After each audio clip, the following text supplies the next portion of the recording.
Pemerintah menyiapkan strategi untuk menarik investasi besar dalam rangka membangun negeri maupun menangani dampak pandemi di Indonesia. Investasi yang akan diadakan diutamakan pada sektor hilirisasi, sehingga hasilnya akan lebih menguntungkan bagi kedua belah pihak. Ciri dari pemerintahan Presiden Jokowi adalah pembangunan di seluruh negeri dan investasi. Dua hal itu memang menjadi syarat agar negeri ini makin maju, apalagi ketika harus menghadapi pandemi. Proyek pembangunan jalan terus, begitu juga investasi. Justru investasi yang menjadi ujung tombak karena dengan adanya penanaman modal, maka proyek-proyek akan berjalan lancar. Menteri Investasi Bahlil Lahadalia menegaskan bahwa tahun 2022 akan menjadi tahun bagi investasi di sektor hilir atau hilirisasi industri. Hal ini akan bisa ikut mendorong pencapaian target investasi jumbo senilai Rp1.200 triliun secara bersamaan.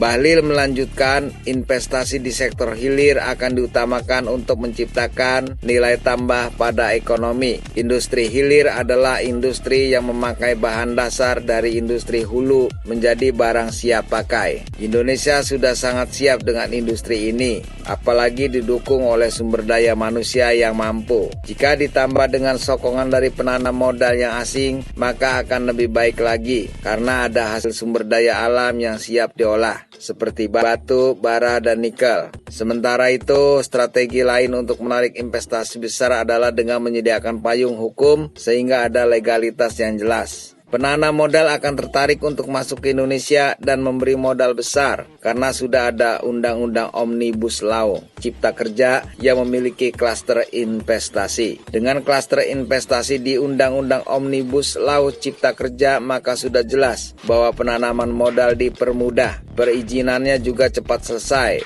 hanya 5 hari kerja, dan bisa diurus secara online sehingga hemat waktu dan tenaga. Jika ada regulasi yang seperti ini, maka kita optimis bisa menjaring investor kelas kakap dan memajukan perekonomian Indonesia.